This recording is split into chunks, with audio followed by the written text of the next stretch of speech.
Bracket. Set the rules.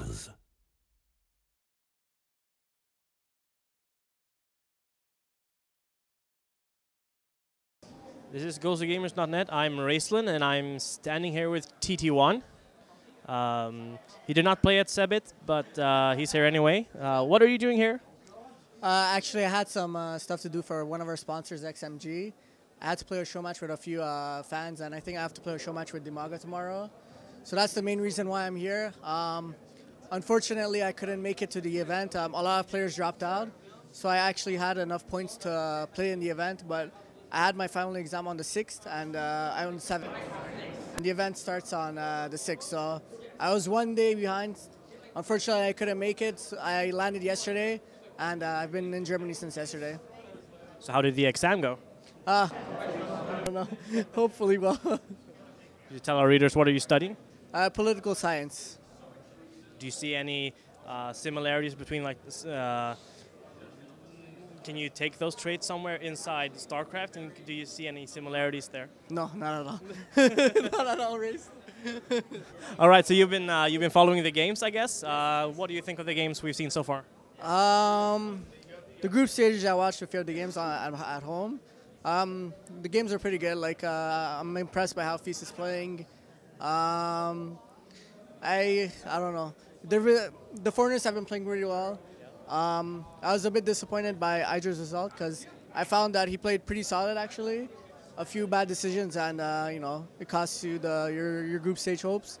But yeah, all together, I've been enjoying the games thus far. So you think we've been hearing a lot of complaints on all the big noise and stuff like always on exhibitions and fairs like this. As an experienced gamer, how would you explain the negative effects this has on your mindset when you're playing? Yeah, it's quite you know, the constant, it distracts you when you're playing, and also on top of that, like when I was at home, I was watching the stream and you could hear a lot of background noise. So as a spectator, that's kind of annoying to hear. You know, it's something that they have to work on in the future. If you're gonna if you're gonna play at a venue like, you know, a large venue like this, you're gonna have a lot of other stuff. You have to like try to isolate as much sound as possible, you know, so you can have the best production value. It's a small problem, but you know, hopefully they'll link into it for the future. So you're now living in Germany for 1 month. Tell me a bit more about those plans. Where are you staying? What are your goals for this? What do you hope to achieve? Yeah, so like I said, I just finished my semester. During that time, I was practicing, but not as much. So during this 1 month period, I'm gonna stay at Type's house, Type 2, the team. There's Real in the house. There's DBS, a German player. I think Phoenix is there, but I'm not sure. I'm gonna stay there for 1 month, and it's mostly just to practice on the European server so I could get back in shape. And after that, I'm gonna go to IPL 4, and then after that, I'm just gonna go back home. So what are your goals for 2012? Win a tournament, that's for sure. Because I'm tired. I really have to win a tournament. I'm like a person that has a lot of ego. Yeah. So like even the fact that like knowing that someone is better than me, I can't take that. Honestly, I get really jealous. So I think all competitors get that way. So hopefully I have to win a tournament this year. Yeah. So you've been in MTW for a while now. What do you think of that whole experience? How are they treating you? They're a really classy organization. Even Fnatic, my old organization, they're really classy as well. It's something that's, you know, it's inspiring to play in an esports scene where like you can join teams such as MTW and Fnatic. They take really good care of their players. You know, I can't say much about my team. You know, they pay really well. They treat their players really well. Right now, all expenses are on, you know, the team. They pay for everything. So you know, it's just a good step for players if, you know, we can have more teams like MTW, Fnatic and such taking care of their players as they do, so can't complain much about it. So going back a notch or two back in the Brood War days, could you ever have imagined that being a StarCraft player, you know how it was being a foreigner and everything like that, would you ever imagine that you would still be on this level with this high esports scene? Yeah. I don't know if you're talking about like the growth from StarCraft to StarCraft 2. Yeah. You know, like back in the StarCraft days, we would have like maybe one tournament a year, WCG. I don't think there are any tournaments apart from that. I remember actually the only other tournaments that I remember are like a few IEM tournaments. Yeah. And I remember GhostGamers had a tournament, GGSL or yeah. Those are like the only tournaments that I remember of. So like, you know, coming from a StarCraft 1 background, like this is still like this is like a sort of a shock to me. See how like big esports is, how big StarCraft 2 has grown. So you know, it's just great. You know, right now we can, as players, we can support ourselves. We can live comfortably. We can play like not all players, but you know, the players that are more famous. We can like live off of our salaries, and we could like practice comfortably. So you know, it's just positive. There's nothing to say about that really. So yeah, looking at your jacket and your cap, there's no denying that you're Canadian. What do you think of the current scene in Canada? I mean, you've had some star players in the past, but you know, where do you see Canada comparing to USA and maybe Europe? You know, we had a lot of good players. Like Kiwi Kake is a good player. Huck is an extremely good player. But you know, I think we still have good players like DD. But Kiwi, he's been kind of inactive. I don't know what he's going to do about his StarCraft 2 future. But I think like for the amount of players that we have, for like our population, relative to the skill of players that we have, I think Canada is doing pretty well.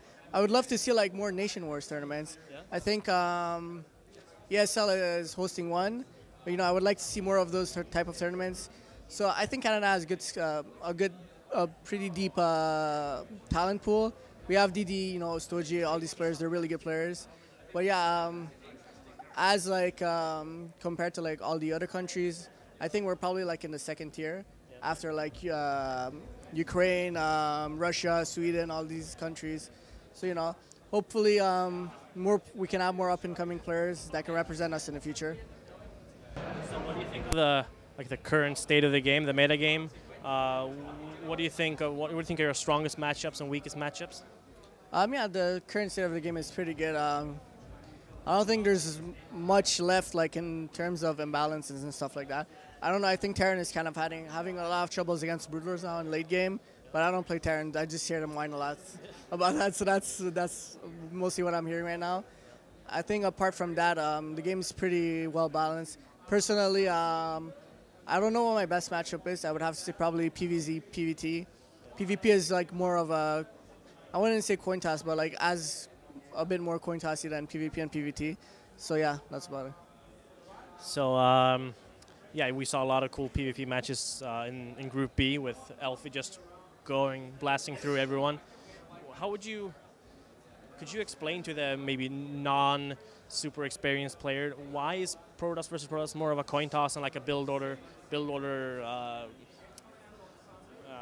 gamble? Yeah, you know, like in PvP especially, like you scout your opponent, your probe is in his base, you see he has one gas, and then your probe has to leave his base before the stalker comes out.